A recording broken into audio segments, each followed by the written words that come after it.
Bem-vindos a mais um Café Literário da Psicanalítica. Sou Maria Regina Limeiro Ortiz, psicanalista e coordenadora do Café Literário. Essa é uma atividade da Sociedade Psicanalítica de Porto Alegre e tem como objetivo compartilhar psicanálise, literatura e cultura com a comunidade de uma forma gratuita. Hoje, iremos conversar sobre a obra Diário da Queda, de Michel Laub. Michel Laub é gaúcho e reside em São Paulo. Essa obra foi publicada em 2011, conquistou diversos prêmios nacionais e internacionais. Seus livros foram traduzidos para mais de 10 idiomas e publicados em mais de 13 países. Michel Laub é considerado um dos principais escritores da atualidade. E para comentar o Diário da Queda, teremos como convidados o professor Fernando Machado Bruno, doutor em letras, professor de literatura, e nosso colega Jair Kniznik, psicanalista da Sociedade Psicanalítica de Porto Alegre. Cada um terá 20 minutos para fazer seus comentários sobre a obra e depois abriremos para o debate com vocês.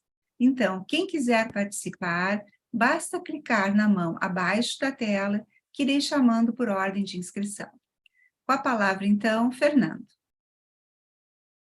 Então tá, muito boa noite aí, muito boa noite, Regina. É um prazer muito grande estar aqui, né, no Café Literário da Psicanalítica, de poder debater uma obra que é tão cara, né, para a literatura gaúcha, para a literatura nacional, e, né, falar um pouquinho do Michel, que é um autor, né, muito interessante, um cara que tem um domínio muito grande, né, da técnica narrativa e daquilo que ele está contando.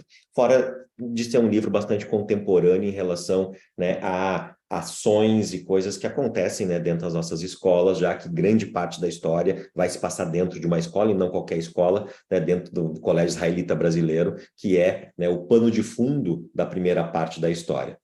Como eu sou professor, eu preparei um materialzinho, né, então eu vou compartilhar minha tela com vocês, e aí, né, só elencar e lembrar algumas coisinhas básicas, né, da obra do Michel. A Regina já falou, então, né, os livros do Michel, e o Diário da Queda abre uma trilogia, onde ele debate as relações humanas, onde ele debate as relações pessoais e os conflitos. Então, o Diário da Queda, a Maçã Envenenada e o Tribunal de Quinta-feira, são esses três livros que fazem essa trilogia. Eles não são uma sequência narrativa, mas eles são uma sequência temática, né, da obra, da ideia, né, do conflito.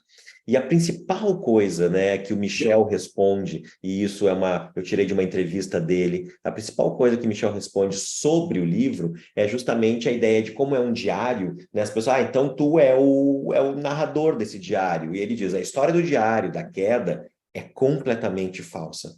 A história mais importante dele, a relação do homem com a mulher, o filho que vai nascer, isso tudo é falso. O Michel não teve 3 esposas, o Michel não tem um filho, o Michel não teve um avô que se suicidou, o Michel não teve um pai com Alzheimer, né? Então, tudo isso é a construção. O que o Michel teve foi a experiência aqui no colégio, e eu digo aqui porque eu estou literalmente dentro do colégio israelita nesse momento, eu não consegui deslocar para casa, mas enfim, aqui no colégio, né, de vivenciar, experimentar a história que está por trás, aquela história do João ali, o menino que é jogado para cima, que cai no chão, que machuca a coluna, enfim, essa história de bullying, o Michel vivenciou, não com ele, mas ele era aluno do israelita nesse período.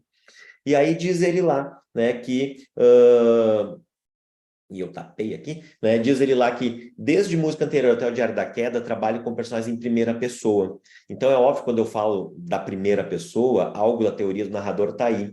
E não é impossível que eu não tenha incorporado esses princípios do narrador, que é inconfiável. Então, esse é um termo que, para mim, que sou machadiano, é muito importante, né? O narrador do Diário da Queda é um narrador inconfiável. Eu vou ter que fazer mediações, enquanto leitor, do processo narrativo. O que ele está falando, né? Ele tem uma intencionalidade, talvez consciente, talvez inconsciente, daquilo que ele vai nos contando, né, dentro desse relato. E aí, né, como eu sou bem pedagógico, eu queria, né, organizei aqui, né, os fragmentos. Então, o livro é composto de fragmentos. Eu tenho lá 38 fragmentos na primeira parte, 31 na segunda, 31, e aí eu tenho um conjunto de notas, como se fosse justamente, né, as notas de rodapé desses fragmentos. Depois ele abre mais algumas coisas que sei sobre meu avô, sobre meu pai, sobre mim, e aí tem notas e notas. E as notas não têm numeração, as notas não têm fragmentação. As notas são um bloco, invertendo a estrutura natural de um texto que a nota é numerada e o texto não é numerado. E aí nós vamos para as duas últimas partes do livro, que é a queda e o diário, ou seja, eu tenho uma sequência, coisas do meu avô que voltam lá embaixo, coisas do meu pai que voltam lá embaixo, coisas de mim que voltam lá embaixo, que levam para a queda, que é a queda do João, e para o diário, que é o que ele está fazendo nesse momento. Entretanto, apesar de parecer isso, apesar de ter essa organização ou essa impressão de organização, isso é só falso, isso é falso, né? O livro, ele é intencionalmente caótico. Por quê? Porque ele é um livro de memórias. E as memórias, elas não surgem racionalmente, elas não são colocadas de maneira linear. Normalmente, livros de memória, livros que simulam, que emulam a questão da memória, são livros que trabalham com dinâmicas, né, de ruptura, né, da cronologia. Vide Brás Cubas, vide Dom Casmurro, vide São Bernardo, vide Grande Sertão Veredas. Então, todos esses livros, eles são livros de memórias, que emulam a memória e que trabalham com essa ideia de romper, né, literalmente romper a linearidade das coisas. Então, o livro, ele se apresenta como algo numerado, o que te dá a impressão assim, não, estou seguro, é numerado, ou seja, é linear, é organizado. E quando tu começa a ler, tu descobre que algumas coisas que eu sei sobre meu avô falam sobre ele. Algumas coisas que falam sobre o pai, né, sobre meu pai, falam sobre o avô. Então, tem uma dimensão de aparente caoticidade nesse recurso, ok? E aí eu queria ler com vocês esse pedacinho, ou seja, esse aqui é o primeiro fragmento, ou seja, o primeiro capítulo, se a gente quiser, né? E diz lá, meu avô não gostava de falar do passado, o que não é de estranhar, ao menos em relação ao que interessa, o fato de ele ser judeu, ter chegado no Brasil num daqueles navios apinhados, o gado para quem a história parece ter acabado aos 20 anos, ou 30, ou 40, não importa, e resta apenas um tipo de lembrança que vem e volta e pode ser uma prisão ainda pior que aquela onde você esteve. Ponto final, acabou o parágrafo. E acabou a ideia. E aí tu percebe que o texto, ele é ansioso. O texto, ele é, né, violento no sentido de eu quero dizer muita coisa, então a pontuação, ela é intencionalmente diferenciada. Fernando, Oi. fala um pouquinho mais devagar. Mas isso era intencional, Regina, era para fazer o efeito do texto, tá? Mas falo mais devagar, sim. Nos cadernos do meu avô não há qualquer menção a essa viagem. Não sei onde embarcou, se ele arrumou algum documento antes de sair, se ele tinha dinheiro ou alguma indicação sobre o que encontraria no Brasil. Então, tu vai percebendo que ele vai construindo a história do avô, e essa história é uma história muito sem nenhum registro, né? E ele continua lá. Eu também não gostaria de falar desse tema. Qual é o tema? O tema da Shoah, o tema do Holocausto. Se há alguma coisa no mundo que o mundo não precisa, é ouvir as minhas considerações a respeito. O cinema já se encarregou disso, a lista de Schindler, os livros se encarregaram disso, quantos e quantos, mas vamos pegar, é isso um homem, Em Busca de Sentido, do Viktor Frankl. As testemunhas já narraram isso em detalhe por detalhe, e há 60 anos de reportagens, ensaios, análises, e aí vem a pergunta, então, por que eu vou falar sobre o Holocausto? E ele diz, então, nem por um segundo me ocorreria repetir essas ideias se elas não fossem em algum ponto essenciais para que eu possa falar do meu avô e, por consequência, do meu pai e, por consequência, de mim. Ou seja, o livro é um diário, mas é um diário do eu que depende na sua formação psíquica de quem eu sou em oposição ao meu pai, de quem meu pai era em oposição ao meu avô, já que eu não conheci o meu avô. Nos meses antes de completar 13 anos, eu estudei para fazer bar mitzvah. 2 vezes por semana ia à casa de um rabino. Éramos 6 ou 7 alunos, e cada um de nós levava para casa uma fita com trechos da Torá gravados e cantados por ele. Na aula seguinte, precisávamos saber tudo de cor, e até hoje sou capaz de entoar aquele mantra de 15 ou 20 minutos sem saber o significado de uma única palavra. E aí, esse fragmento é super importante, é o último que eu leio nesse momento, para dizer o quê? Olha a relação que o narrador tem com o judaísmo. Eu tenho um judaísmo de aparência. Eu passei por todos os ritos porque era importante, mas eu nunca aderi a eles, eu não sei o que aquilo significava. Então, o livro, evidentemente, é cheio de aspectos judaicos, sem os quais eu não vou compreender a noção fundamental, né? E, fundamentalmente, né, tem 3 palavras que aparecem no livro, né, que é Shoah, que é a palavra em hebraico para falar sobre esse fenômeno chamado Holocausto, Bar Mitzvah, que é uma festividade, né, de confirmação da fé que acontece aos 13 anos, no aniversário de 13 anos do menino, tá? E no aniversário de 12 anos da menina, o Bat Mitzvah. E Goi, que é a expressão que se usa, né, dentro da comunidade judaica, dentro, né, do Yiddish, para falar de quem não é judeu. Então, eu sou um Goi, né? E essa expressão, diz o texto, pode significar desde um xingamento até uma expressão carinhosa, tá? Então, goi tem esses dois, esse espectro. Quando eu sou judeu e quero xingar alguém por não ser judeu, goi pode ser um xingamento, dependendo da entonação que eu vou usar. E quando eu sou acolhido na comunidade judaica, eu sou um goi, e isso pode ser, né, uma acolhida, dependendo da entonação que eu dou para isso. Então, só para ilustrar esse momento, já que a história se passa, né, sob a memória, né, do Holocausto, nós temos Auschwitz, que vai durar de 40 a 45 na sua função de campo de concentração.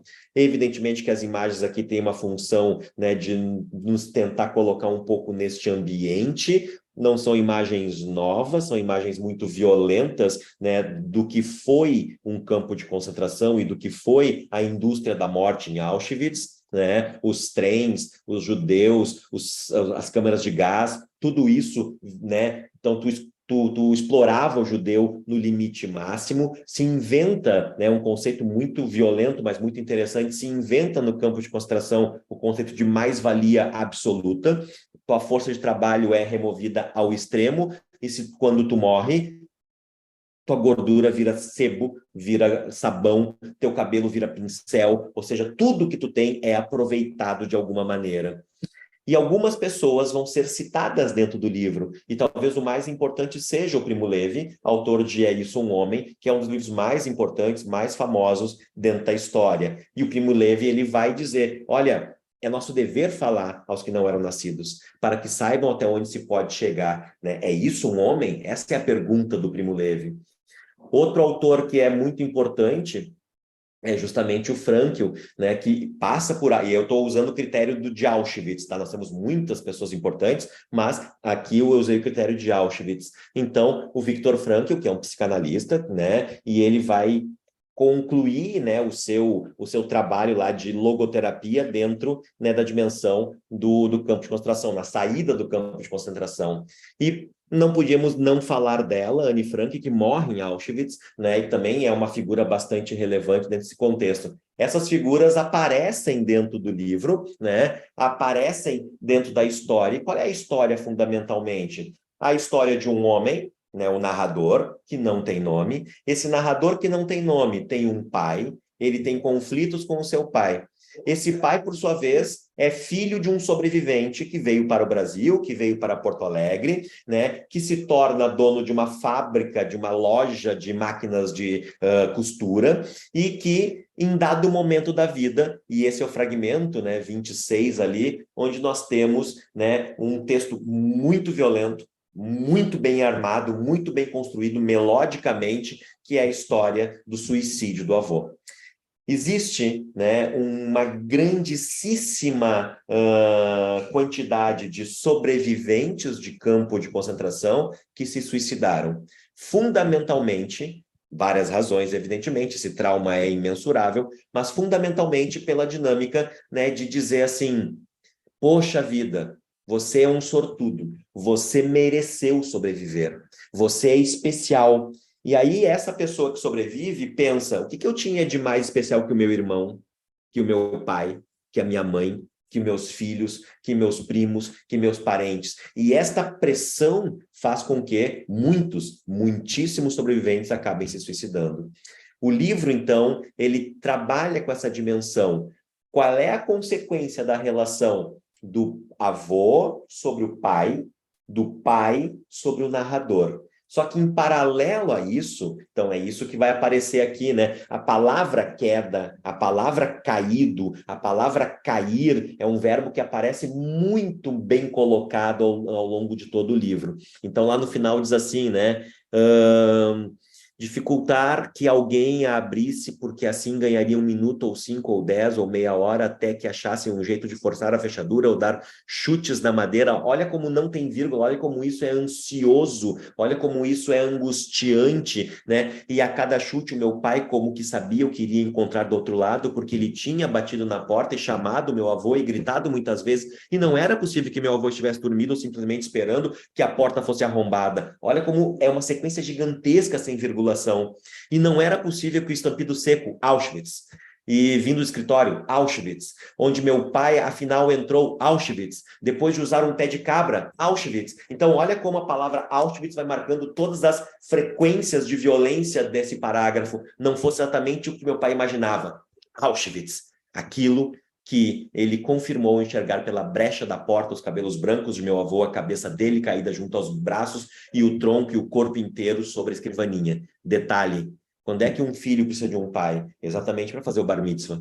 Quando é que esse pai se suicida? Exatamente antes do bar mitzvah, né? O avô se mata exatamente antes do bar mitzvah do pai. O pai, ele é forçado a ingressar no mundo adulto sem pai. E é isso que esse pai vai compensar. É isso que esse pai vai compensar com o seu filho, obrigando ele a estudar judaísmo, obrigando ele a... O filho que é o narrador, né? Para a gente não se confundir. Então, obrigando esse narrador, que é o filho, a estabelecer uma vinculação com o judaísmo que ele não tem. E ele vai dizer, eu fui para Disney, eu fiz não sei o quê, eu tinha isso, eu tinha aquilo. Uma família abastada de Porto Alegre, judaica abastada. Só que eu não tinha nenhum vínculo. O que que os judeus têm a ver comigo? Eu tô... E ele fala muito palavrão no livro, né? Ele diz, que merda, eu não tenho nada a ver com isso. E aí vem a grande questão, a segunda parte da história, que está misturada. Qual é a segunda parte da história? Nessa crise do narrador, ele vivencia a queda do João, um menino goi, um menino pobre, um menino bolsista, que no livro é jogado para cima e de sacanagem, de bullying, todo mundo joga ele para cima e deixa ele cair, ele machuca as costas. Então, nesse momento, é a primeira vez que o narrador percebe que ele, judeu, cometeu um ato, que ele participou, né, cometeu um ato de violência contra outrem. E ao fazer isso, ele vai, né, sair do colégio junto com o João, ele vai sofrer, e aí vem a questão, ele vai sofrer bullying e antissemitismo na outra escola, o João vai virar as costas para ele, e um belo dia ele volta para casa aos 13 para 14 anos, e ele, então, toma pela primeira vez, né, ele esvazia a garrafa do pai de uísque, e aí vem a dimensão do alcoolismo que faz ele sofrer, ele perder, ele cair, né, de várias maneiras. Então, quando a gente vai caminhando para o final do livro, onde a gente tem essa coisa da queda, a gente descobre, e é muito emocionante descobrir isso lá no final do livro, a gente está aqui estragando a leitura de quem não leu o livro, mas é muito emocionante tu descobrir que ele está falando tudo isso para o seu próprio filho, para aquele que vai nascer dali a um tempo. Ter um filho é deixar para trás a inviabilidade da experiência humana em todos os tempos e todos os lugares. Ou seja, eu não quero ser igual ao meu pai. Eu quero que tu percebas quem eu sou e quem eu fui. Eu quero que tu saibas onde eu errei. E é por isso que eu estou deixando escrito para ti quem eu sou. A minha identidade, ela está completa e rompida. Eu não vou mais ficar preso ao meu pai e não vou ficar mais preso aos dilemas do meu pai com o meu avô. Eu quero olhar para ti com liberdade. E essa é a dimensão que vai aparecer ali, né? Então, a essa altura, o que a essa altura não é mais alegre, nem triste, bom ou ruim, verdade ou mentira, passado, não é nada diante daquilo que eu sou e serei. 40 anos, tudo pela frente, a partir do dia em que você nascer. Porque, fundamentalmente, um pai só é um pai no momento em que ele tem o seu filho. Vou dizer de uma outra maneira.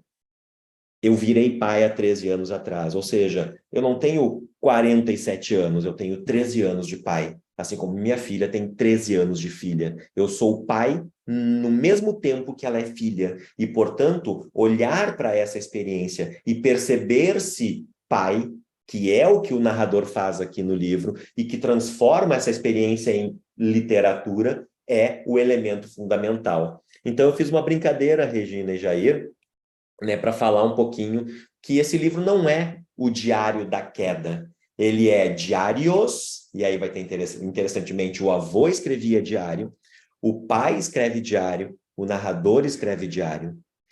O avô escrevia aqueles cadernos em alemão porque era uma maneira dele fugir daquela realidade completamente angustiante que ele trazia como trauma de Auschwitz. Por isso ele fazia um dicionário, praticamente. O que é esposa? Esposa é a mulher que está limpa em casa e que cuida das coisas para o marido quando este chega em casa. Está escrito lá isso. É praticamente um diário. Ou seja, ele não fala, o diário do avô não fala sobre a vida dele, fala sobre conceitos quase que assépticos da realidade. Portanto, o avô escolhe realizar um apagamento para não ter que falar da sua própria vida, da sua própria experiência, da sua memória do seu passado. O pai descobre que tem Alzheimer, e aí, como exercício para retardar o processo de perda de memória, ele vai lá e ele escreve a sua vida. A gente vai descobrir muitas coisas sobre o pai nesse momento. O apagamento ali é involuntário. O apagamento é, olha, eu estou perdendo a minha memória. Já o narrador, a partir do alcoolismo, ele, né, percebe o que ele perde, percebe quais são os seus dilemas e ele faz uma opção. A opção dele é não apagar. A opção dele é oposta ao avô e ao pai. A opção dele é não esconder o passado. Eu parei de beber e agora eu vou te dizer quem eu fui. Eu fui um bêbado, eu fiz isso, eu fiz aquilo. Eu sei por que eu fui, mas não interessa. Eu fiz tudo isso e agora eu estou aqui, de cara limpa, para te dizer: tu é meu filho e a gente vai construir isso para frente, porque eu não quero te passar o legado de apagamento, o legado de ausência, o legado de falta de significado que eu passei.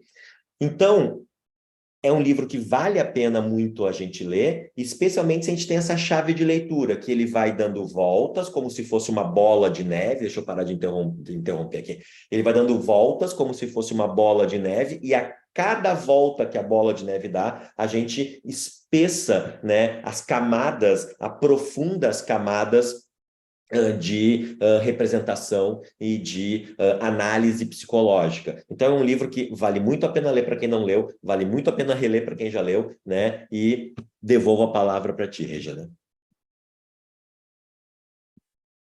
Obrigada, Fernanda. É sempre um prazer te ouvir. Com a palavra, então, Jair.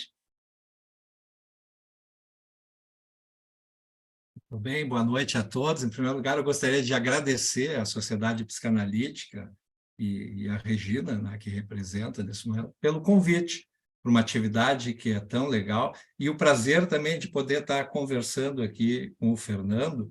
E foi muito interessante, porque, claro que eu tinha preparado algumas ideias que eu queria falar, mas com a exposição do Fernando também me surgiram outras ideias, né, que eu vou poder também aqui conversar com vocês. Em primeiro lugar, eu gostaria de dizer o quanto eu gostei do livro. Ele é um livro muito emocionante e eu acho que, me ocorreu, ele é particularmente emocionante para um filho, homem, que tem o seu pai, ou que teve o seu pai, porque o livro é muito tocante nesse sentido da relação do pai com o filho, né? Nos seus mais variados sentidos e nas suas diferentes gerações. Então, o livro em si ele é muito emocionante, né?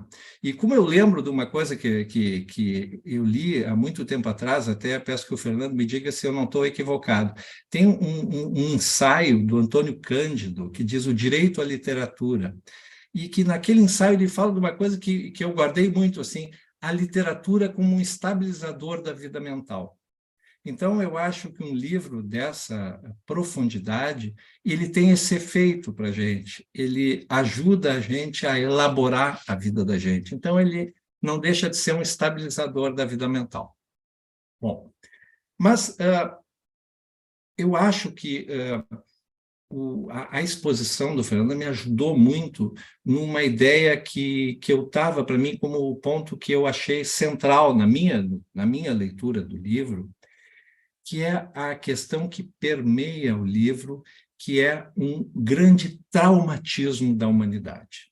Talvez o maior trauma do mundo contemporâneo, que pode ser reunido pela questão do Holocausto, mas pelo nome Auschwitz, que é repetido do começo ao fim da narrativa.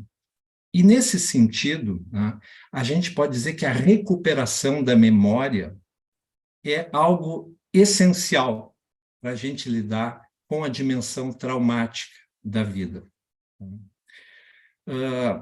E o primeiro parágrafo, eu não lembrava disso, mas foi bom porque o Fernando colocou, há uma luta entre lembrar e não lembrar. Primeiro porque lembrar causa uma dor impensável, e não lembrar supostamente traz um alívio também. Claro que nós temos que considerar o seguinte, né?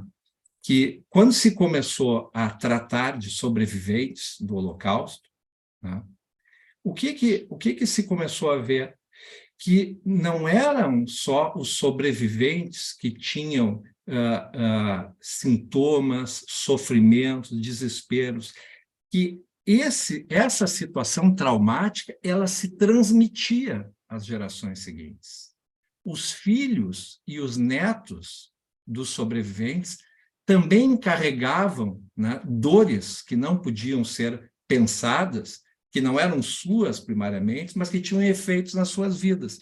E o livro, de uma maneira muito pungente, né, vai apresentando isso nas diferentes gerações, desde o avô até o pai e até o filho. E é interessante porque isso não ocorreu só com as vítimas do Holocausto. Os próprios perpetradores da barbárie também tiveram esses problemas com as suas gerações seguintes. E tem uma coisa que aparece no livro muito interessante, desde o começo, ele diz, o que eu quero saber disso? Eu não aguento mais falar desse assunto. E é uma coisa interessante, porque, por um lado, né, vamos dizer, a vítima não quer falar. Por outro lado, quem pode escutar também não quer ouvir. Então, se fica, vamos dizer assim, quase assim uma coisa, eu não falo e eu não te escuto. Tu não falas e eu não te escuto. E isso dá origem a um silêncio, né?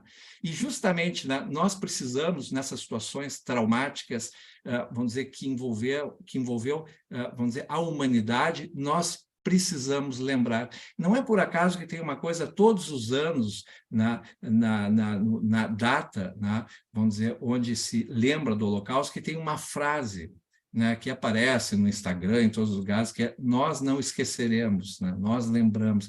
Quer dizer, a importância da memória, né, como, vamos dizer, um certo guardião da civilização, né, e a memória como uma forma de nós podermos aprender com a experiência também, como uma memória importante. E a literatura, né, por si só, ela já é uma própria expressão, né, da valorização da palavra, da escrita e das histórias. Tá? Bom, mas eu queria falar um pouco justamente sobre essa questão do trauma, porque a queda, como também o Fernando já nos ajudou, né, nós estamos falando sobre múltiplas quedas. Tá? A queda do avô, que de repente passou por uma coisa que a gente tem que ter muito cuidado ao falar sobre isso. Claro, nós estamos falando de um personagem, mas quando nós vamos falar sobre o Holocausto, nós temos que ter muito cuidado, porque nós não temos como imaginar o que realmente alguém passou. Né? É impensável o que aconteceu. Tá? É impensável. E, então, aquilo que é impensável é como se a história acabasse. A mente não tem condições de dar sentido para uma inundação de uma violência impensável.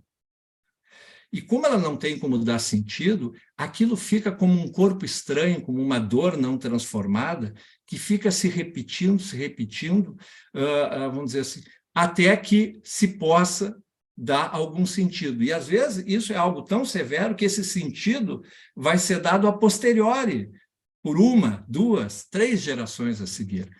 Uma outra forma de a gente olhar para isso também é falar que, frente a uma situação assim impensável, onde a pessoa perde qualquer possibilidade de agência frente a uma violência tremenda, é como se a pessoa também perdesse, vamos dizer assim, uma confiança nas suas potências protetoras. Ela se visse num total desamparo. E aí eu achei muito interessante como uma alegoria a ideia da queda do João. Porque o que nós esperaríamos? Que as 13 pessoas que estavam em volta dessem uma sustentação a ele. Como a gente espera que a sociedade dê uma sustentação aos seus habitantes. E quando isso se perverte, quando isso se perde, e a pessoa cai num vazio, né? É muito interessante, me pareceu. Inclusive porque, visto isso daí numa situação não só dos judeus que passaram, mas na possibilidade de um jovem judeu também poder fazer isso, nós estamos nos dando conta, a partir do livro, de algo muito importante, que nós estamos falando de algo humano, o pior do humano, mas algo humano, que é a barbárie, a violência, né? E se nós pudermos nos colocar em vários lugares disso, nós conseguimos também ter uma maior humanização, né, disso. Assim. Porque na queda do João se inverte, né? Ele é uma minoria, né? E ele é que é deixado sem nenhuma possibilidade de agência, né? Ele cai no vazio.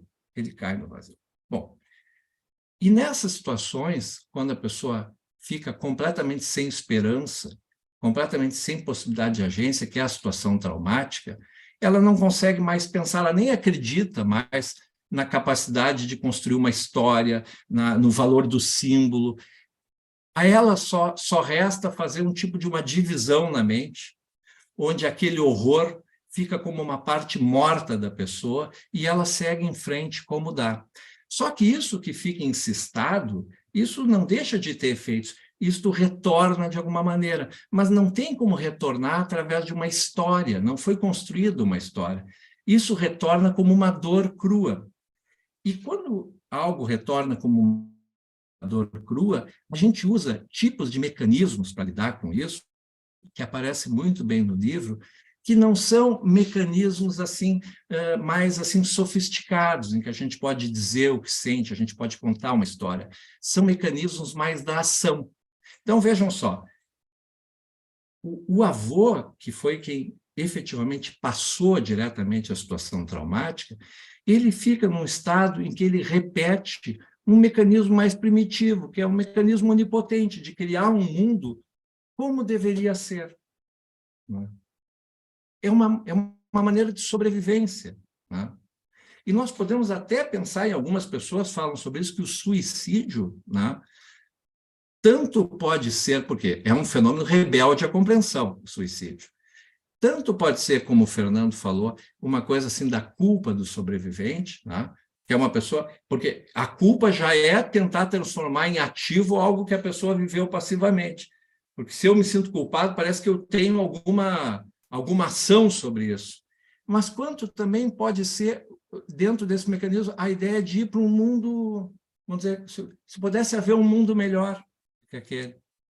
Na segunda geração, um pouco mais distanciado dessa situação, já há um processo de ampliação de sentido, né? Ainda que o pai tenha também tido um descontrole físico de algo que não pode ser também pensado, então é agido no corpo, já houve uma ampliação de sentido, né? Houve um pouco mais de elaboração que permitiu uma relação de sobrevivência do pai e uma relação desse pai com o filho que, de alguma maneira, ajudou mais, né? Depois, me parece que o Alzheimer também entra como uma alegoria, de novo, que é a perda da memória, de novo. Quer dizer, assim, o ganho de significado, a perda de significado, a ampliação da memória, a perda da memória, pela dor que isso causa. E nós oscilamos em relação a isso também. Nós oscilamos em relação a isso. o próprio alcoolismo. O alcoolismo também é uma maneira de se entorpecer a memória, de anestesiar a mente, porque é algo muito difícil de suportar. Então, nós vemos 3 gerações. O livro se inicia com um traumatismo grave, o maior trauma da humanidade, e nós vamos levando várias gerações nessa tentativa de dar algum sentido para isso que permita a vida continuar de uma maneira mais sofisticada.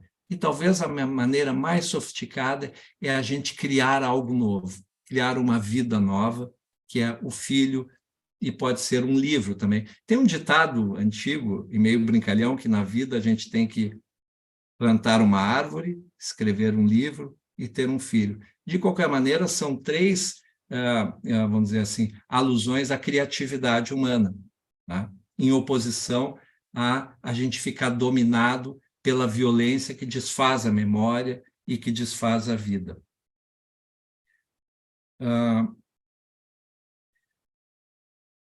Uma outra coisa interessante, essas situações assim que são, vamos dizer, traumáticas, que são impensáveis, que mudam, que subvertem toda a forma que a gente tem de pensar, elas meio que causam um colapso da temporalidade.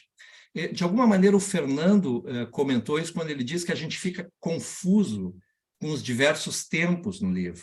Mas, acima de tudo, o Auschwitz, que retorna, é como se fosse um eterno tempo presente. E quando, ao final do livro, né, a gente se dá conta que tem um filho e que tem um futuro, é como se essa elaboração possível desfizesse esse colapso e nós passássemos de novo a poder pensar naquilo que ocorreu, naquilo que está ocorrendo e no porvir, né, numa visão de futuro. Eu só pensaria assim, que não é que a gente se libertou do que o pai foi, do que o avô foi, mas talvez a gente ficar um pouco menos dominado, porque eu acho que o se libertar talvez fique, eu não sei se consegue tanto isso, mas eu acho que de ficar um pouco menos dominado, porque essas situações, né, tão dramáticas como o livro coloca, é como se a geração seguinte, como aquilo não pode, é uma situação traumática, é uma dor sem pensamento ainda, ela é passada pela geração seguinte, que nem aquelas imagens das bonecas, as bonecas russas, né, que tem uma boneca dentro da outra, dentro das matrioscas, né? Então, é como se a geração seguinte recebesse algo que não é primariamente seu, mas aquilo tem um efeito dentro da pessoa, aquilo aliena um pouco a pessoa da liberdade de ela tocar a vida dela. Ela tem que ainda conseguir contar uma história sobre aquilo para ela poder ganhar uma independência sobre isso, né? Eu acho que para iniciar, o que eu mais gostaria de falar seria sobre isso, né? A homenagem que o livro faz, né, à memória, né, e de que a gente consiga sair, né, de algo que não pode ser falado, de algo que foi engolido, e aquilo que foi engolido não tem como ser transmitido como uma história. Quando a gente transmite algo como uma história, isso é enriquecedor, isso é libertador. Mas aquilo que foi engolido, porque a própria pessoa que viveu na hora, ela também estava engolida. O eu, que poderia gerar significado, o eu estava esfacelado, né? Só ficaram marcas, que são como uma dor, a flor da pele, que retorna sempre como um fantasma. Então, assim, o livro, eu acho que o próprio exercício da literatura e o livro é essa experiência de a gente conseguir transformar as nossas dores, né, em uma linguagem passível tanto de ser armazenada quanto de ser contada para as gerações seguintes. E isso tem um efeito de futuro, de desenvolvimento. Eu acho que é isso para começar, não sei se falei muito ou pouco, mas para a gente começar a conversar. Obrigada, Jair. Bom, nós temos já uma pessoa inscrita. Posso chamar ou vocês dois querem conversar mais um pouquinho e a gente vai conversando todo mundo junto? Todo mundo junto. Então, tá. Então, quero chamar Clau Antunes.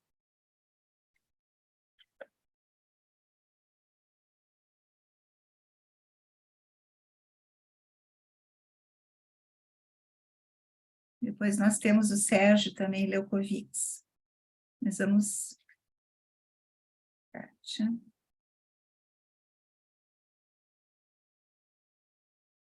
Doutora Regina, eu acho que Cláudio desistiu. Então, o Sérgio Leucovitz.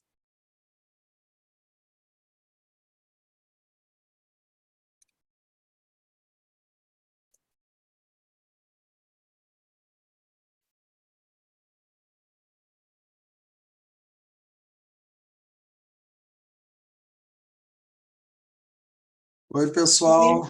Oi, Sérgio. Boa noite. Boa Prazer tarde. em escutar vocês. Essa atividade que é tão legal, né? E não, eu queria era comentar uma coisa que eu gostei muito dos comentários de vocês. Me deu a impressão de que tem algo que vocês tocaram, que é a relação da literatura com a psicanálise. A literatura contemporânea, como esse livro do Diário da Queda, que é de tentar elaborar, de alguma maneira, coisas que são indizíveis, que são impensáveis, né? Como a situação do Holocausto ou Auschwitz, mas sempre é uma aproximação, porque, como o Jair descreveu muito bem, não tem como isso ser elaborado de uma certa maneira, são aproximações. Mas eu achei interessante isso, que é bem parecido o trabalho psicanalítico contemporâneo com a literatura contemporânea, né? Que é tentar se aproximar de algo que é inapreensível, mas nem por isso a gente deixa de tentar se aproximar e isso poder ajudar tanto através da literatura como da psicanálise. Então, seria mais para comentar isso com vocês, que eu gostei muito. E eu acho, Sérgio, que para corroborar o que tu está falando, né, a gente tem uma noção, a gente, público leigo de literatura, tem uma noção de que o autor senta e joga para fora o que ele estava sentindo naquele momento e que deu, é isso que é, e se ele é um bom autor, ele consegue dizer coisas interessantes, se ele é um mau autor, ele não diz. Quando, na verdade, eu acho que tanto na psicanálise quanto na literatura, existe um processo de racionalização, de escolha do jogo das palavras, de provocar, inclusive, que, né, analisando ali, ele fale as coisas, ele dê significado para essas coisas, que também eu acho que é um ponto de aproximação. Eu acho que toda a literatura moderna bebe em Freud, bebe na psicanálise, né? Mas eu acho que tem essa consciência, né, dos bons escritores, os escritores de ofício, né, de estabelecerem, olha, o que eu estou fazendo aqui, né, e hoje eu lia com meus alunos um poema do Fernando Pessoa em aula, né, que é talvez o mais famoso poema, o poeta é um fingidor, finge tão completamente que chega a fingir que é dor, a dor que devera sente, e a gente discutia justamente isso.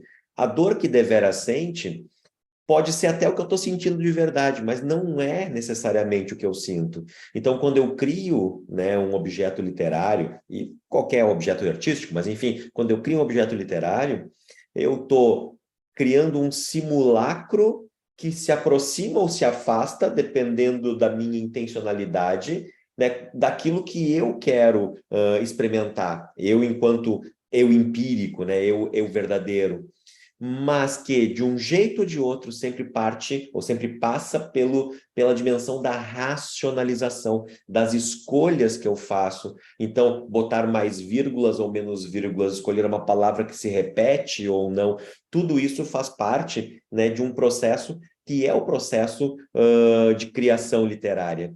Né? A pergunta que eu brinco muito com meus alunos é essa, assim, como é que dizia a arte em grego? A arte em grego é tekné. Tekné é técnica, né? A arte não é só jogar para fora o que eu estou sentindo, assim como, acredito eu, como leigo, né, que a psicanálise não é só fazer a pessoa falar qualquer coisa, né? Tem esse processo de racionalizar o que está sendo dito, e eu acho que esse é um ponto de contato muito importante que o livro, esse livro em especial faz isso com maestria, né, mas que a literatura consegue estabelecer. Então, acho que, né, tanto num caso quanto no outro, o detonador ali é o processo racionalista. E tanto num caso quanto no outro, às vezes quem olha de fora simplifica essa relação. Ah, tu vai fazer análise, tu tá indo lá e tal para falar, né, da tua vida e tal, quando na verdade é muito mais profundo que isso. O papel do analista é muito mais profundo do que alguém que está ouvindo, né, aquelas coisas, sim, alguém que está ajudando a racionalizar o processo.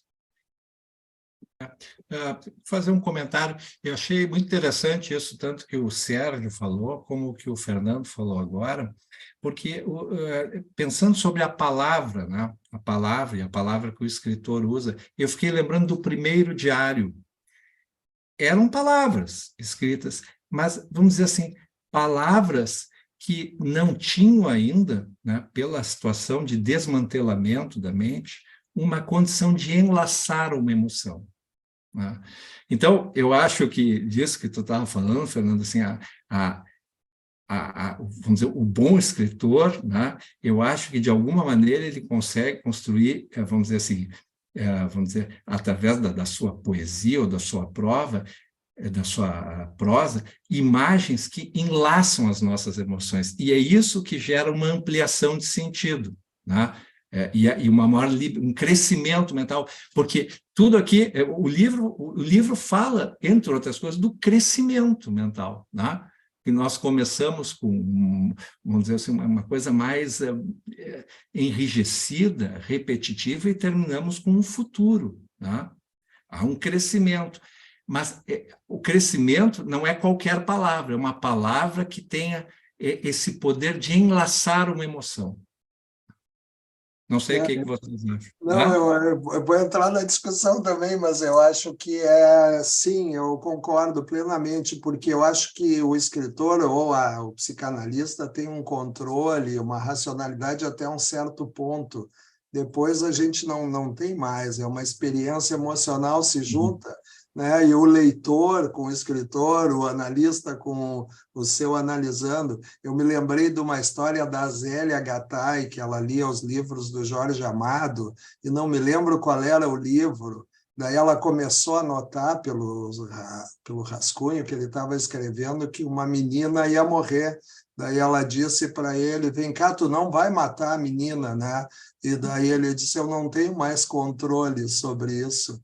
Né? Então, tem a racionalidade, concordo, a escolha das palavras, a poesia, mas tem esse lado, né, assim, que é da emoção mesmo, e tem alguns conseguem juntar as duas coisas, como o Jair dizia, né? É verdade.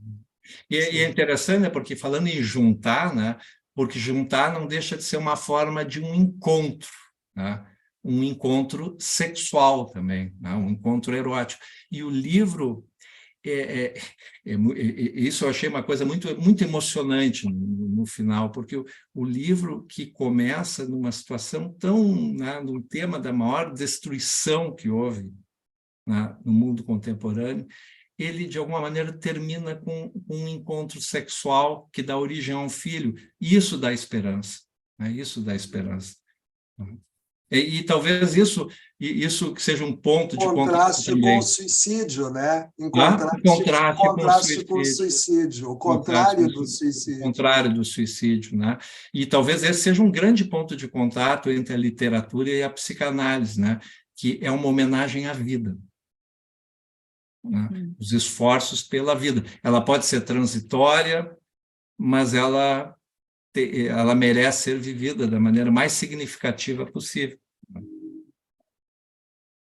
Bom, nós temos 3 pessoas inscritas, mas dentro do que vocês estavam falando, eu me lembrei de uma entrevista que eu assisti do Michel Laub, que eu acho que entra bem nisso. Ele está sendo entrevistado e perguntam para ele qual foi a motivação dessa escrita, deste livro. E ele diz assim, que a ideia dele era escrever uma comédia. Olha que interessante. Mas, quando ele se deu conta, ele estava falando sobre a guerra, que era algo que ele havia se proposto não falar.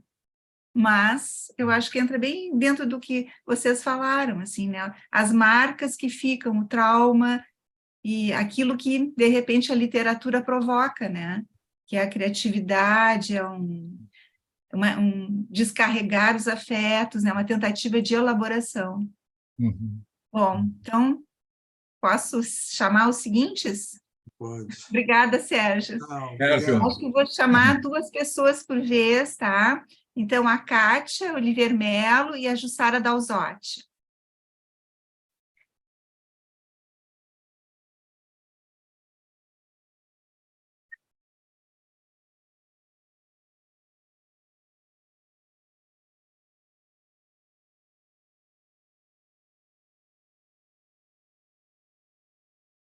Oi, Kátia. Kátia. Oi, Jussara. Tudo bom? Sara, Kátia. tudo bom? Prazer ouvir, estou adorando a conversa, estou aprendendo bastante. O que eu tenho para comentar, enfim, é primeiro dizer que estou aprendendo bastante essa questão de se o autor e a obra são, até que ponto são dissociáveis ou indissociáveis, é uma coisa que me interessa muito. Então, eu ouvi hoje do Fernando de um jeito muito mais simples do que eu já tinha ouvido e me fez bastante mais sentido com o que eu vinha pensando. O que eu queria comentar era nessa linha do que vocês já estão comentando também, de que me parece assim que para a palavra ter efeito e para se transformar em termos de deixar de ser trauma para começar a vir a ser algo que faça sentido, precisa ter uma outra pessoa que escute. Então, isso para nós, enfim, que trabalhamos com outras pessoas profissionalmente, vamos dizer, isso é fundamental, né?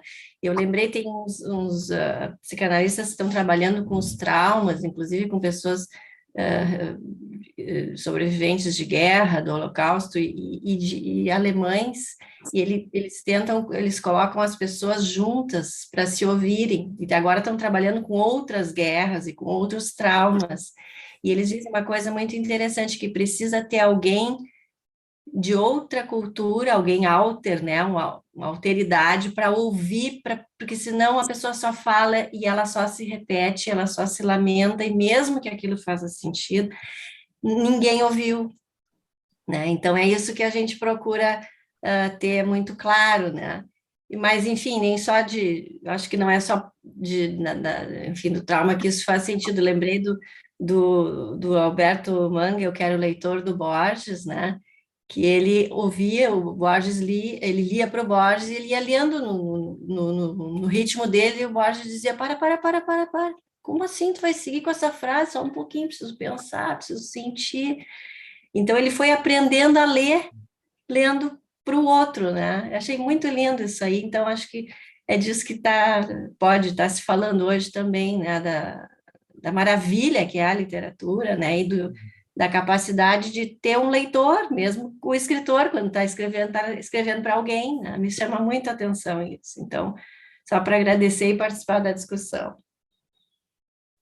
Tem um livro que eu gosto muito, Kátia, que é do Humberto Eco, né? Do Humberto Eco, professor, que chama Nos Limites da Interpretação.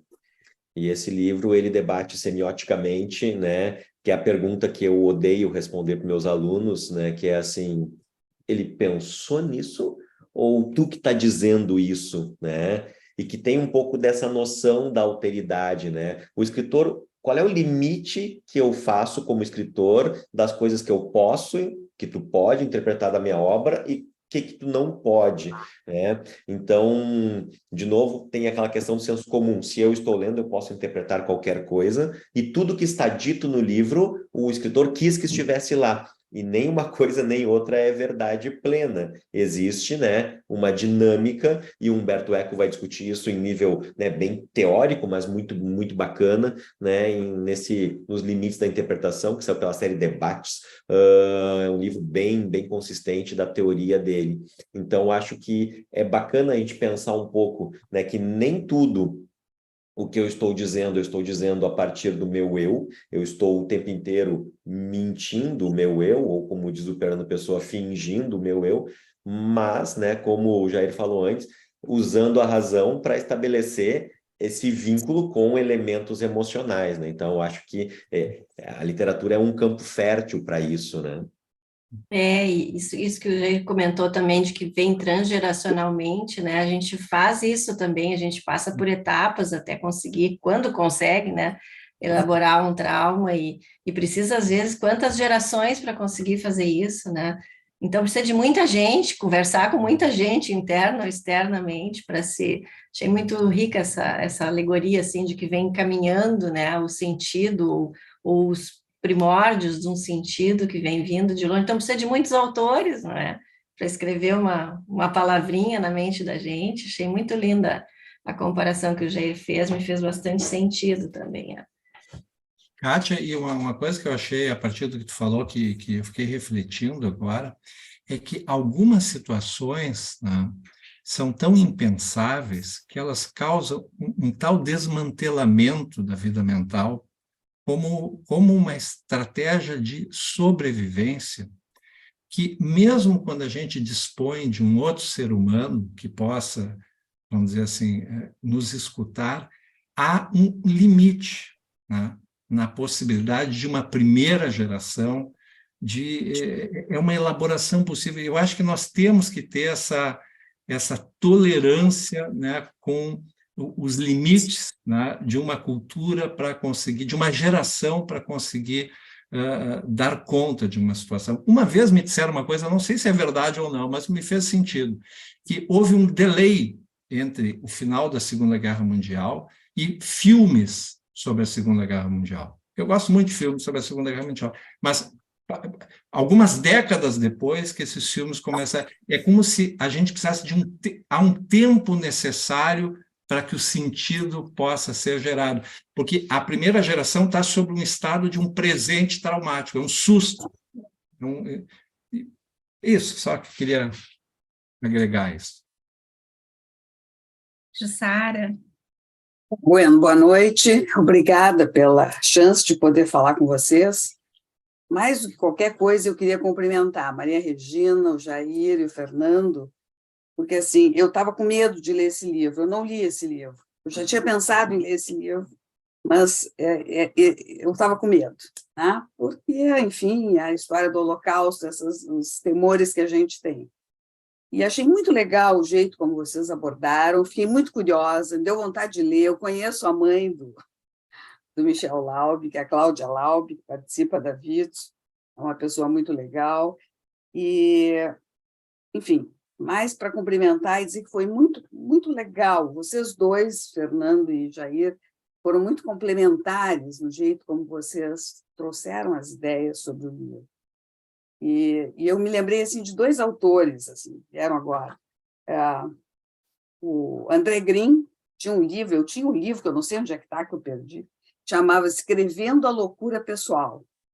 E o André Green dizia que quando a gente escrevia um trabalho, a gente escrevia um texto, qualquer coisa que a gente escrevesse, a gente estava escrevendo, de uma certa forma, a nossa loucura, botando no papel a nossa loucura, e era uma forma de elaborar a nossa loucura.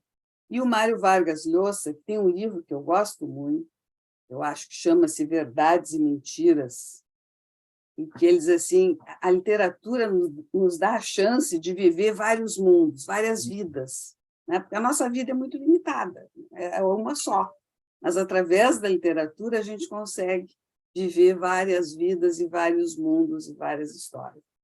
Então, eu acho que hoje foi uma noite muito legal, eu gostei muito de ter assistido vocês falar. Eu ia só mandar mas não tinha, que o chat não estava funcionando, mas para cumprimentar vocês. Muito obrigada pelo café, e a Maria Regina por trazer essas pessoas legais e essa ideia desse livro. Muito, muito legal. Muito obrigada pela tua participação também, Jussara. Estava sentindo tua falta por aqui. Jair... Eu queria dizer, Jussara, sabe que quando tu lembrasse assim, que tu conheces a mãe do autor, eu achei um comentário muito importante, porque esse livro ele me ajudou muito a entender uma coisa que eu até saberia antes dizer, assim, definição de transgeracionalidade, eu saberia dizer, saberia citar autores, saberia fazer, passaria no vestibular, tá? Vestibular psicanalítico, mas a leitura desse livro me fez ter uma noção mais encarnada, mais viva, com mais emocionalidade, do que é esse esforço que nós fazemos nas nossas vidas e ajudando também os nossos pacientes a elaborar dores que vêm de várias gerações tentando dar conta. Talvez cada família tenha um ponto fraco, um calcanhar de Aquiles que vem passando e que a gente vai tentando, vamos dizer assim, transformar isso, tentando que a geração seguinte fique um pouquinho melhor, um pouquinho mais liberta. Então, eu acho que quando tu citasse isso, de alguma maneira, tu tocasse nesse ponto que é tão vivo nesse livro e que a gente se emociona tanto, né? Bom, temos mais duas convidadas, quer dizer, participantes, a Ana Luísa Wolff e a Neuza Lucion. Obrigada, Kátia, obrigada, Jussara. Mas eu também quero, enquanto as gurias entram, eu quero fazer um comentário. Fernando falou que era um livro caótico, né? E eu fiquei pensando no livro da memória, dinâmica da ruptura, e me lembrei também que o Michel Laub diz que ele escreveu esse livro em parágrafos. Eles vêm assim, escrever em parágrafos, porque lá pelas tantas, se aquele parágrafo não estivesse bem escrito e ele tivesse alguma coisa a acrescentar mais, ele poderia inserir. E aí eu fico pensando exatamente essa questão das memórias, né, que são memórias tão dolorosas que foi muito difícil fazer um texto longo, inteiro, né? Então, eram pequenas doses homeopáticas que ele foi contando essa história, indo e vindo, me passou isso agora. Bom... Eu li, Regina, só para fazer referência a isso, né, eu li uma dissertação de mestrado sobre Michel Laub, né, e aí... Ana Azevedo, acho que era o nome, 2015, então bem logo depois de Era da Queda, porque é 2011, e ela diz justamente isso, né? A ideia dessa relação, né, dos traumas coletivos e os traumas individuais geram o recurso à fragmentação, afinal de contas, a história não é o que aconteceu, a história é como eu consigo elaborar essa história, né? E aí no livro, essa fragmentação está vinculada justamente a isso, está vinculada à noção, né? Diz ela assim, e eu vou citar para não ser, né, leviano, que o recurso da fragmentação está ligado ao tema da violência histórica e leva à necessidade de repensar a história, porque é preciso que se observe atentamente os acontecimentos passados, bem como o Jair colocou, tendo em vista que eles refletem as ruínas de suas catástrofes no presente. Assim, a literatura ganha expressão ao buscar esses gestos gerados pela repressão e pelo trauma. E para ela, né, nessa dissertação sobre o Laub, é essa a motivação, né, literária, né, para criar essa coisa mais fragmentária, né, dentro da história. Então, né, só para fazer esse registro e fazer justiça a Ana Azevedo, que escreveu isso. É muito interessante, Fernando, porque vocês não acham que a mente da gente ela tem múltiplas temporalidades, né? Múltiplas temporalidades, por isso que a gente tem essa turbulência, né? Nós não somos tão lineares como gostaríamos de ser. Ana Luísa, bem-vinda. Neuza. Bom, obrigada. Queria dizer que foi uma experiência emocional, está sendo uma experiência emocional compartilhada muito enriquecedora, porque o Fernando, ele disse que ele não conseguiu sair do colégio, né, que ele está lá no Israelita, e tu apresentasse a tua parte de uma forma tão cheia de vida, né, e eu li o livro para esse momento de hoje, e o João era o único goi, né, e o bolsista. Depois o personagem sai e vai acompanhar o João na outra escola. E eu fiquei pensando assim na importância do Fernando e dessa noite, né, da gente poder pensar nisso no momento atual, porque ele falou do bullying, né? Provavelmente o Fernando não trabalha só no Israelita, deve trabalhar em outros colégios, e o Israelita não é mais um colégio que só tem um goi, né? Então, assim, é o contrário, né? É um colégio que se abriu muito e muitas pessoas se beneficiam muito, né? Do colégio, da estrutura muito bem pensada, do valor, inclusive, né, da história oral, do valor das gerações, que eu acho que tem muito na questão do judaísmo, Mas eu queria dizer, assim, corroborando, não sei, com o Sérgio, a questão do holocausto pessoal, né? Que eu acho, assim, que, obviamente, o holocausto tem um valor histórico, né? Pelo impacto, mas essa questão do trauma, né? É universal, né? E eu acho que não existe ninguém que possa julgar. Eu acho que a Kátia falou de alguém ouvir de fora, né? A situação vivida. Quantas gerações têm que poder tentar elaborar traumas das gerações anteriores, que a Heidi Feinberg fala, né, muito do enquistamento na geração seguinte, de traumas não elaborados na geração anterior. Então, assim, se a gente pensar, antigamente, né, hoje não, as gerações eram a cada 25 anos, né? Então, ele fala do avô, né, do pai e dele.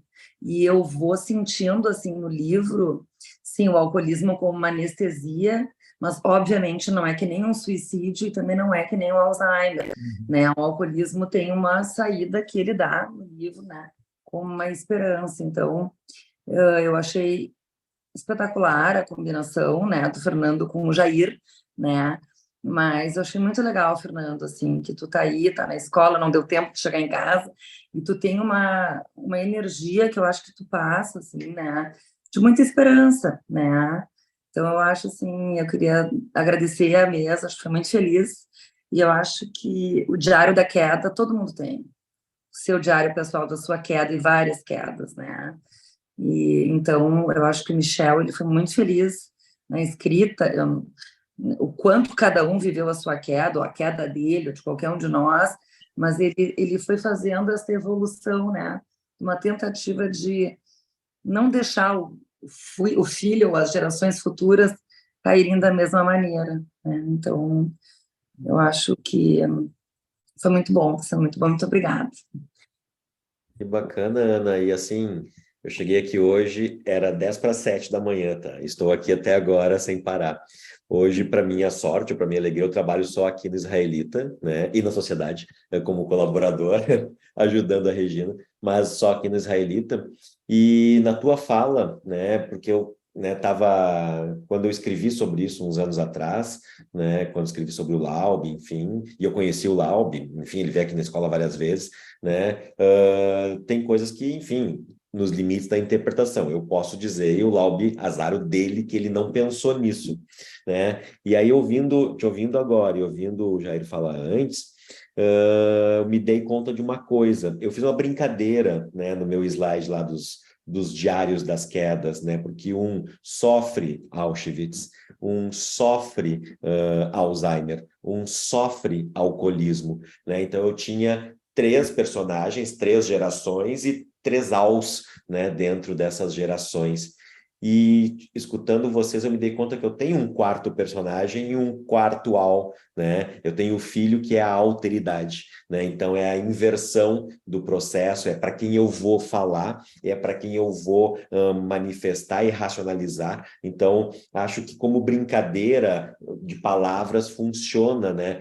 Que vai baixando o grau de complexidade ou de violência, Auschwitz, Alzheimer e alcoolismo, e e no filho inverte, né? Porque agora é uma coisa positiva, é a alteridade, né? É o eu outro ali, né? Porque é meu filho, mas não sou eu, então tem esse afastamento. Então, acho que aprendo mais do que sou capaz de ensinar hoje, assim. Gostei muito, né, dessa reflexão. Neuza. Boa noite, muito bom estar aqui com vocês. Eu vou dizer que eu adorei a noite, a participação de todos, do Jair, do Fernando, e das pessoas, da Ana, da Sara, enfim.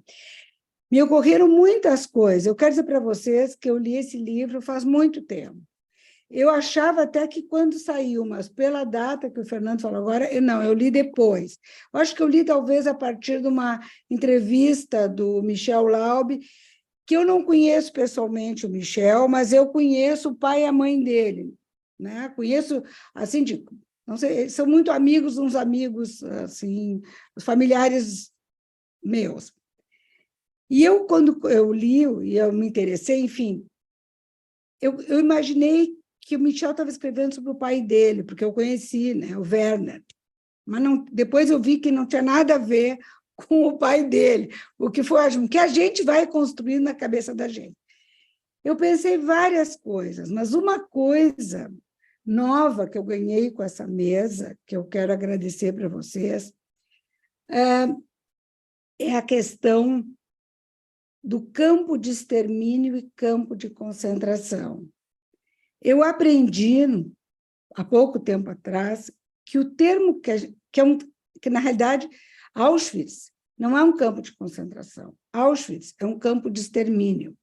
E eu me dei conta que, mas as pessoas dizem, eu também digo, muitas vezes, campo de concentração, não uso campo de extermínio. Como eu andei estudando o tema, eu notei, não, isso está errado, isso é o campo de extermínio. Eu acho que a gente usa, isso que me ocorreu, a gente usa campo de concentração, que é diferente. Por exemplo, os poloneses não judeus foram para campos de concentração para trabalhos forçados. É uma coisa, não era um campo de extermínio. Não estava lá a presença da morte organizada, com objetivo, como Auschwitz, como campo de extermínio. Então, eu acho, vocês falaram das palavras, várias pessoas, eu acho que a gente usa campo de concentração porque é terrível a mente da gente lidar com um objetivo que é matar pessoas, exterminar as pessoas. Então, eu acho isso aqui, eu hoje saí com essa, não sei se vocês concordam, mas para mim fez sentido que a gente não consegue lidar. O Didi Huberman tem aquele livro maravilhoso, Cascas.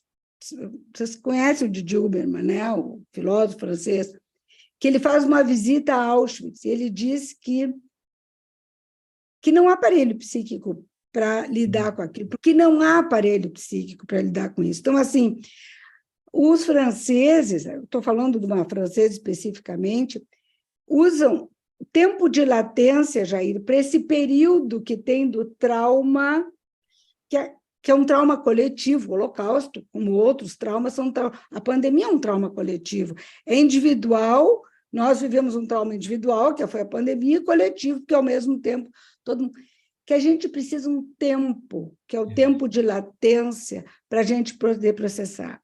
E, nesse sentido, tem 1000 coisas para falar, que eu, obviamente, não vou falar, mas que me ocorreram, assim, com essa mesa, me suscitou. Que quando...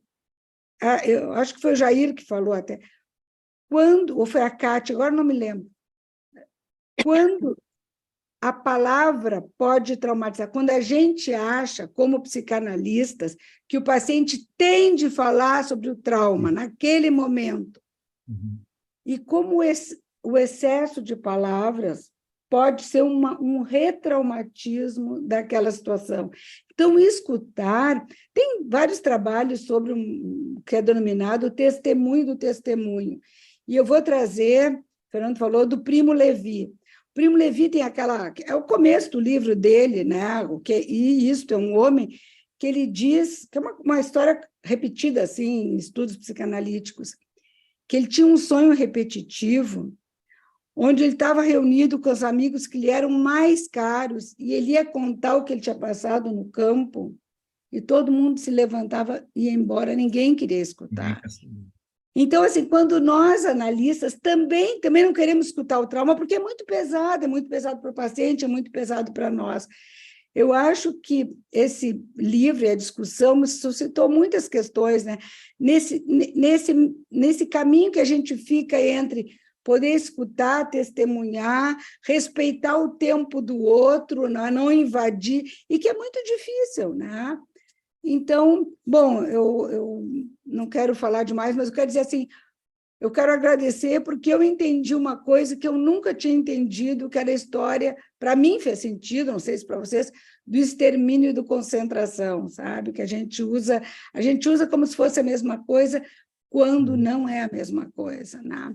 Bom, Posso falar? valeu. Posso? Claro. Fala muito em campo intersubjetivo na psicanálise, né? E também tem, eu acho que uma mudança, assim, né? Um campo de extermínio e um campo de... Porque o analista também se beneficia muito, né? Do encontro. com o paciente, porque na hora que também ele consegue trabalhar junto com o trauma do paciente, né, e dando nome ao que não tinha nome, que era pré-verbal, que nunca teve palavra, né, ele também elabora questões dele, que é a mesma coisa que eu acho que é um autor, né, ele faz uma transformação pela criatividade. A gente, quando a gente escolhe uma palavra para interpretar ou para estar junto com o paciente, a gente está usando a nossa criatividade também. Então, assim, é uma forma de transformação da pulsão, né, que nem um escritor. Então, eu acho assim que nem hoje, né? A gente está tentando dar conta. Eu gostei da Neuza falar que a gente viveu, né, uma situação traumática coletiva, a pandemia, e o quanto a gente vê nos nossos consultórios e nas nossas vidas pessoais, hoje, a tsunami que está vindo, né, das questões emocionais, né? De um pós-guerra. Que é uma coisa, né? Nós só vou que não sei se, claro que vocês notaram, a gente perdeu, as pessoas dizem, não, faz uns 2 anos, uns 3 anos. Aí eu digo assim, está contando a pandemia, a gente não pode ver. O tempo da pandemia nos desarticula. Quando a gente pensa assim, faz tantos anos, muitas vezes a gente pula o tempo da pandemia, porque nos desorganizou. Né? E a gente vai precisar esse tempo para poder processar, porque o trauma é uma situação nos toca no irrepresentável, é uma situação que não tem representação. Vamos precisar um tempo para poder representar, enfim, todos nós. Bom, não deu. Olha aqui, muito obrigada para vocês. Deixa eu só fazer na verdade, não é uma indicação, não sei se vocês viram um filme, né, com a Raquel Weisz, chamado Denial, né, maravilhoso. Que é um filme genial, baseado num livro, história real e tal.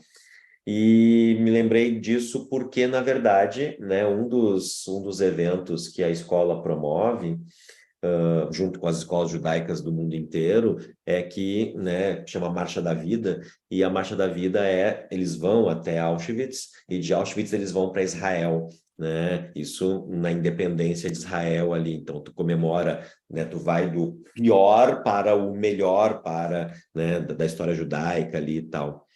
E a grande questão é que Auschwitz não é um lugar, né, específico, ou melhor, um lugar único. Auschwitz é muito grande. E dentro de Auschwitz existem vários departamentos. Então, quando tu escuta pessoas falarem em Auschwitz como campo de concentração, sim, existe. Né? Existem os campos de concentração dentro de Auschwitz, onde eles faziam trabalhos forçados, né? E existia o campo de extermínio, aquele da câmara de gás, enfim, né? Zyklon B e tal. Então, eu acho que a metáfora funciona, né, muito, muito perfeitamente, mas dentro né, porque mesmo o campo de extermínio de Auschwitz era chamado de campo de concentração também, né? E tem um outro filme absurdamente maravilhoso, violento no sentido, né, de trabalhar com o trauma, que é sobre os Sonderkommanders, né? Sonderkommander era o funcionário judeu que botava os judeus para dentro da câmara de gás e que tirava os judeus, né, da câmara de gás. E ele era um judeu e ele não podia não fazer isso, né? Então, ele sabia o que ia acontecer com aqueles contemporâneos, com aqueles conterrâneos dele, sabia o que ia acontecer e ele não podia falar, ele não podia dizer, ele tinha que conduzir as pessoas para o banho e tirar os cadáveres, levar para o forno e levar as cinzas para o rio, e tudo isso em escala industrial, ou seja, não é só mal no sentido de puxa, estamos numa guerra e vamos usar a mão de obra escrava do inimigo, estamos numa guerra e vamos matar o inimigo. Não, nós vamos exterminar sistematicamente o inimigo, né? A gente vai exterminar com precisão cirúrgica, né, esse inimigo. Então, esse elemento é talvez o elemento da maior violência que a gente possa conseguir, ou seja, tu usa a inteligência humana, né, metodologicamente. Quantos gramas do cristalzinho tem que misturar para matar mais gente com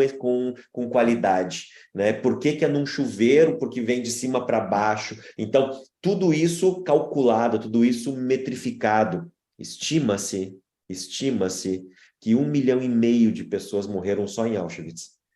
Dos 6 milhões de judeus, 1,5 milhão. Só que Auschwitz só serviu de campo de extermínio durante 1 ano e meio. Então, ele vai servir só no final da guerra como campo de extermínio, né? Quando vem a solução final em 42, aí 43 começa, né, efetivamente. Então, é muito mais violento, né, a gente pensar, não, porque eu mostrei ali, né, Auschwitz funciona como campo de concentração entre 40 e 45, legal. Mas como campo de extermínio de 43, finalzinho de 42 a 45, ou seja, nesse pouco tempo Auschwitz matou 1/4 dos mortos do Holocausto. Só para complementar, assim, até juntando com uma coisa que o Jair disse, como é que como é que nós vamos processar isso, até que o Fernando está falando agora, né?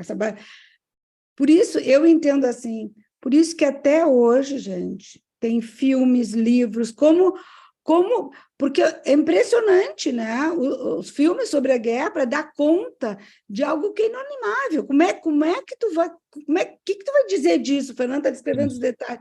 Não tem aparelho psíquico. Algo que sempre vai ter um furo impensável, sem sentido, né?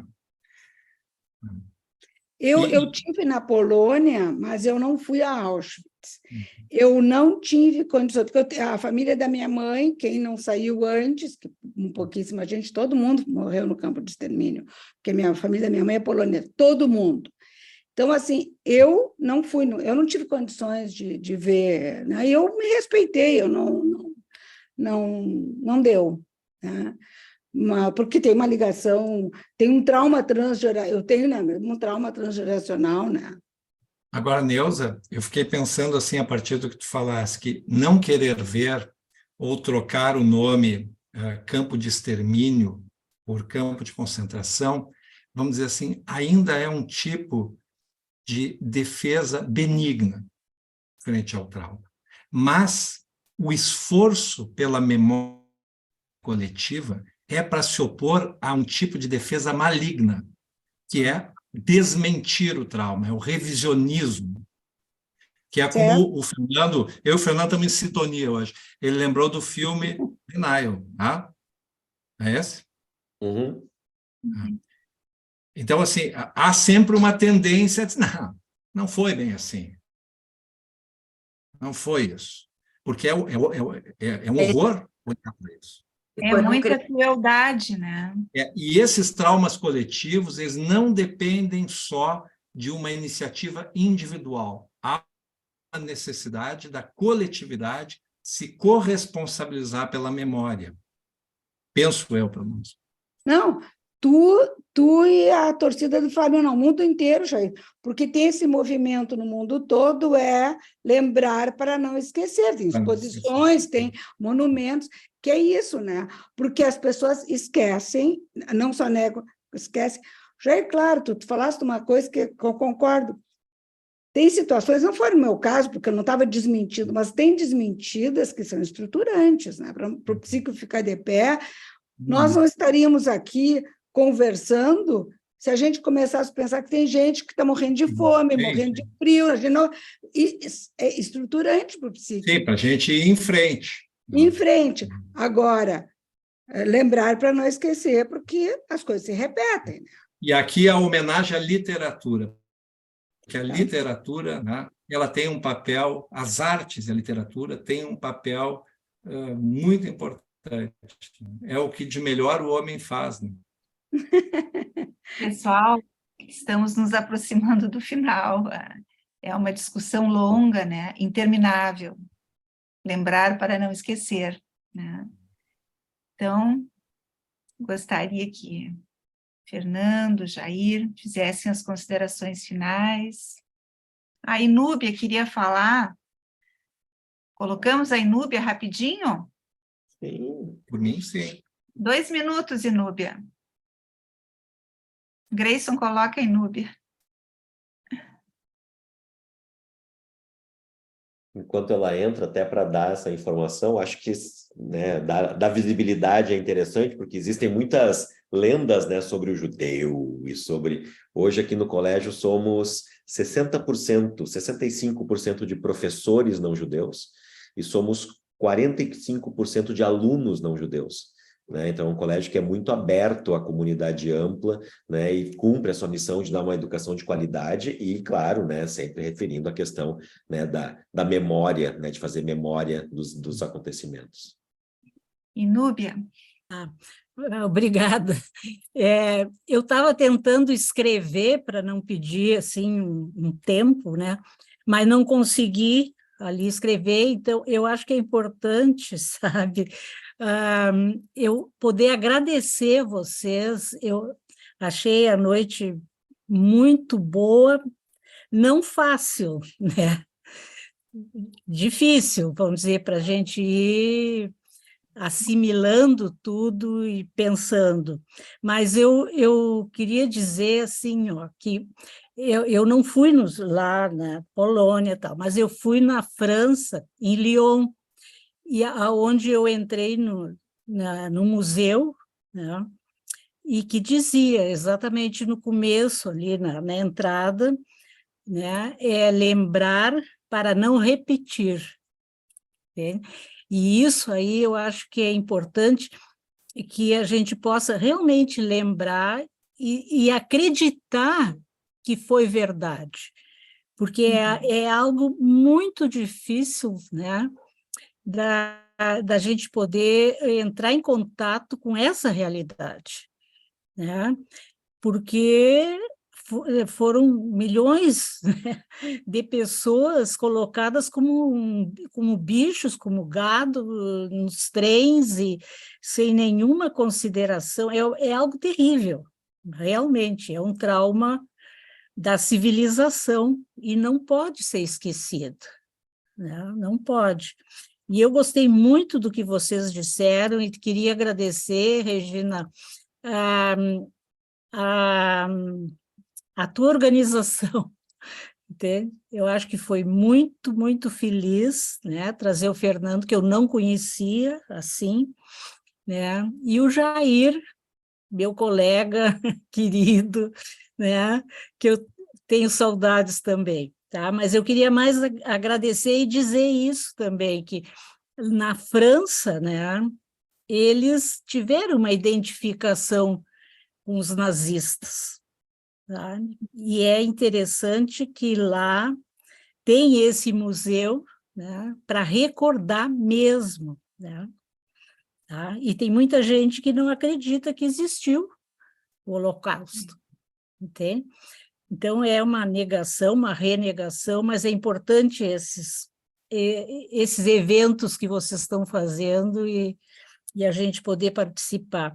Eu não tenho, vamos dizer, ligação nem com judeus, mas eu admiro muito, né, o povo e a continuidade assim da tradição, sabe, da identidade, de não renegarem, né, de poder sentir orgulho, né, de ser judeu. Eu acho isso muito bonito nas minhas amigas e amigos que eu tenho. Tá? Eu queria agradecer mais, tá? E gostei de ver vocês e ouvir. Tá? Muito obrigada. Obrigada. Vamos, então, Fernando, Jair, para encerrarmos. Eu só queria agradecer a sociedade, Regina, agradecer o Jair pela parceria, né? Foi uma noite que eu pude aprender bastante, né, refletir sobre um assunto e, né, partilhar sobre a arte e a literatura e dar o papel, né, que eu acredito que a arte e a literatura têm. Então, só agradecer, desejar, né, que não precisemos, né, de um diário da queda, mas que possamos fazer o nosso diário da esperança. Bonito. Eu também queria agradecer muito o convite para participar. Eu gosto demais dessas atividades, né? Eu tenho uma ideia para mim de que não é por acaso os psicanalistas adoram a literatura, e a gente aprende muito com a literatura, né? A literatura, os escritores criativos, eles têm uma capacidade de ler a alma humana de uma maneira muito intuitiva. E a parceria aqui com o Fernando, para mim, me muito tocante, primeiro porque a capacidade didática dele organiza o pensamento da gente. e o conhecimento de literatura, que às vezes nos falta conhecimento dos estilos literários, da função do narrador, que permeava no que tu nos falou sobre a indeterminação do narrador, aquilo eu achei muito, muito interessante. Então, eu fiquei muito satisfeito, só tenho a agradecer, e realmente, eu achei uma noite, foi legal, as pessoas, um tema difícil, as pessoas participaram, nós já estamos adiantados da hora, e o Fernando não saiu do colégio desde as 7 da manhã, enfim, muito obrigado a todos. Muito obrigada, Fernando, Jair, e queria convidar, então, todos para o próximo Café Literário, que será no dia 12 de setembro, onde nós iremos conversar sobre o livro Uma Tristeza Infinita, do Antônio Chechensky, e teremos como participação o próprio autor, o Antônio Chechensky. Esse livro foi um livro premiado, e o nosso colega, o Cláudio Eiserick. É um livro super interessante, que fala sobre a questão do início da psiquiatria, o início da psicanálise na psiquiatria, a questão da medicação, enfim, é um livro muito interessante, então eu também indico a leitura a todos. Boa noite, então, muito obrigada, e até dia 12 de setembro. Até lá. Boa noite, muito obrigado.